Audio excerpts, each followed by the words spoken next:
आज जी पहले तो आपके सभी दर्शकों को जय भीम। और हमारा हरियाणा प्रदेश कांग्रेस कमेटी एससी डिपार्टमेंट है और हमारे आज सभी पदाधिकारी जो आज आए हैं, जो राजेंद्र पाल गौतम जी ने इनकी नियुक्ति की है, ये सब धन्यवाद करने आए हैं राजेंद्र पाल गौतम जी का। हमारे राष्ट्रीय अध्यक्ष है अनुसूचित जाति विभाग के, और जो वो हमारे को मार्गदर्शन करेंगे, उनके मार्गदर्शन के अनुसार हम आगे काम करेंगे पार्टी। तो मनोज जी, ऐसा लग रहा था कि प्रदेश में कांग्रेस सरकार सत्ता की दहलीज पर है, बहुत भारी बहुमत सरकार से दिखाई दे रहा था। लोग कह रहे थे, आपके पार्टी के जो पदाधिकारी थी वो भी दावा कर रहे थे। तो क्या कारण है कि लगातार बीजेपी ने इतिहास रचकर तीसरी बार हरियाणा में सरकार बनाई?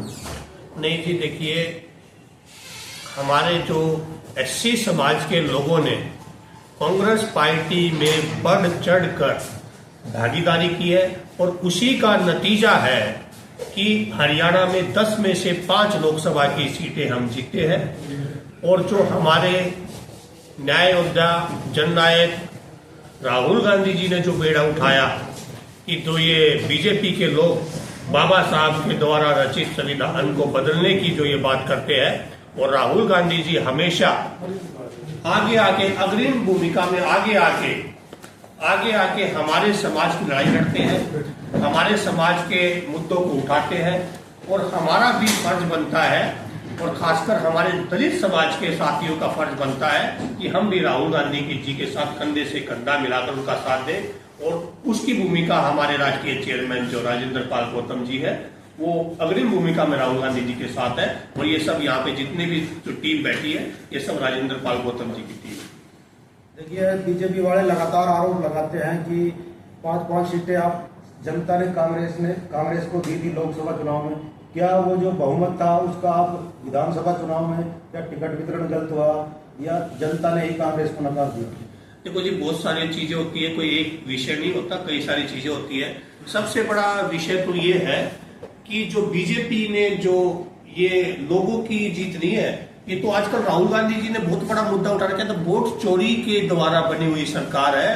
राहुल गांधी जी ने अपनी प्रेस कॉन्फ्रेंस के जरिए देश की जनता के सामने सच्चाई रख दी है, और देश की जनता भी समझ चुकी है। और राहुल गांधी जी अभी जल्द से जल्द हरियाणा के विषय में भी एक प्रेस कॉन्फ्रेंस करने जा रहे हैं, क्योंकि जनता ने, पब्लिक ने कांग्रेस पार्टी को वोट दिया है और इन्होंने कहीं न कहीं वोट चोरी की है। और जब ही हमारे नेता का एक नारा है, वोट चोर गद्दी छोड़। अब हरियाणा में चुनाव हो रही है, राजस्थान हो रही है, बिहार में जो चुनाव है लगभग 2-2.5 महीने बाद चुनाव का जो शंखनाद है बजने जा रहा है। कांग्रेस पार्टी, राष्ट्रीय जनता दल वहाँ लगातार मीटिंगें बैठकें कर रहा है, एक वोट अधिकार यात्रा भी निकाली है। क्या लगता है बिहार में आपकी पार्टी का किस तरह का वो रहने वाला? नहीं, बिहार में हमारी एनडीए गठबंधन की सरकार बनेगी, निश्चित बनेगी, 100% बनेगी। और क्योंकि यात्रा राहुल गांधी जी की जो यात्रा थी, उस यात्रा का मकसद ये था, जो ये लोग वोट चोरी के जरिए, जैसे इन्होंने महाराष्ट्र में किया, हरियाणा में किया, कर्नाटक में किया, जो वो ऐसा बिहार में ना करे, उसके लिए लोगों को जागरूक करने के लिए राहुल गांधी जी यात्रा निकाल रहे हैं। और टाइम पे राहुल गांधी जी बिहार का दौरा कर रहे हैं, बिहार के लोगों को सतर्क कर रहे हैं कि वोट चोरों से आप सावधान रहें। देखिए, लोग कहते हैं कि जो लोकसभा चुनाव था वो कांग्रेस का जो एक नारा था, ये 400 सीट आई तो संविधान बदल देंगे, उस नारे का कांग्रेस पार्टी व अन्य दलों ने पूरी तरह भुनाया और उसको पार्टी को फायदा भी मिला, जो 99 सीटों तक पहुंच गई। कहीं ना कहीं इन चुनावों में कोई मुद्दा नहीं दिखाई देता। तो किस आधार पर आप कह रहे हैं कि सरकार तो इंडिया गठबंधन की बनने जा रही है? नहीं, ये तो पत्रकार साहब, ये तो मुद्दा हम सब लोगों को दिख रहा है, क्योंकि हम सब बुद्धिजीवी लोग हैं। मुद्दा वही है संविधान का, जो इन्होंने पहले नारा दिया कि अब की बार 400 पार और संविधान बदल देंगे। जैसे कि इनके सभी नेताओं ने, इनके आरएसएस के प्रमुख मोहन भागवत जी ने बोला, इनके हमारे कर्नाटक का एक हेगड़े जी थे मंत्री, उन्होंने बोला, एक मध्य प्रदेश वाले मंत्री ने बोला कि हम संविधान बदलने पर विचार करना चाहिए। इनकी मंशा साफ तौर पर समय समय पे इनकी मंशा जाहिर हो जाती है।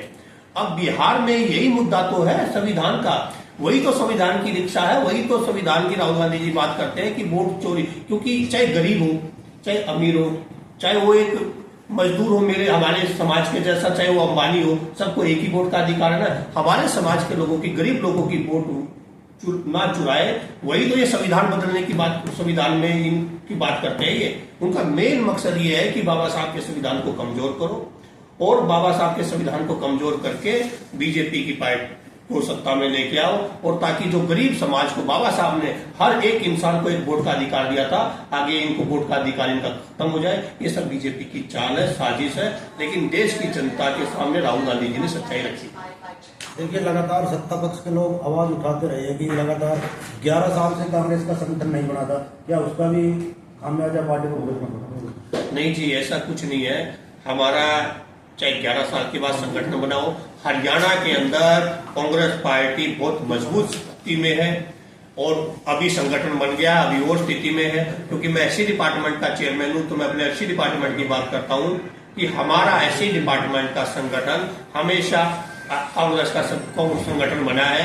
क्योंकि मैं एससी डिपार्टमेंट में लंबे समय से काम कर रहा हूं, क्योंकि मैंने हमारे आदरणीय के राजू जी के साथ काम किया, के राजू जी के पास नितिन राउत जी आए, फिर हमारे राजेश लिलोतिया जी, और अब मैं राजेंद्र पाल गौतम जी। हमारा एससी डिपार्टमेंट के संगठन में कोई कोताही नहीं है। हमारा आज की डेट में हरियाणा में भी, वैसे तो पूरे देश में संगठन है, क्योंकि मैं हरियाणा का चेयरमैन हूं, तो हरियाणा की बात करूं, हरियाणा में हमारी प्रदेश बॉडी पहले भी थी, और कुछ उनमें अभी भी हमारी प्रदेश की बॉडी है।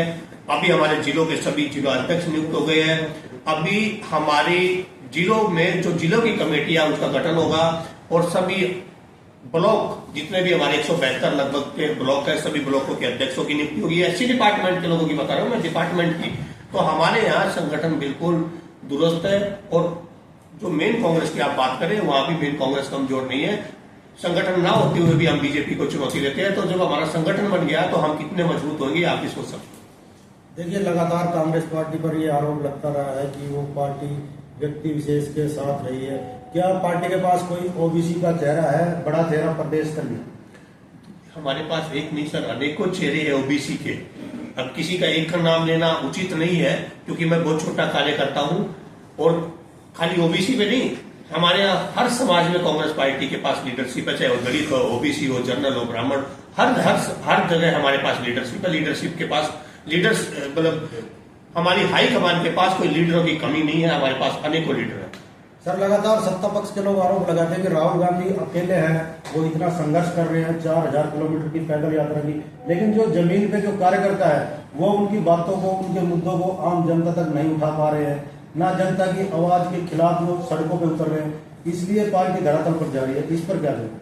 नहीं, राहुल गांधी अकेले नहीं है। राहुल गांधी के साथ में हमारा पूरा बहुजन समाज खड़ा है, राहुल गांधी जी के साथ पूरा दलित समाज खड़ा है। राहुल गांधी हम हमारे समाज के हमारे नेता है, और राहुल गांधी बिल्कुल नहीं है हमारे, हम नहीं, हमारे परिवारों के बच्चे, महिलाएं, सब हम राहुल गांधी जी के पीछे खड़े।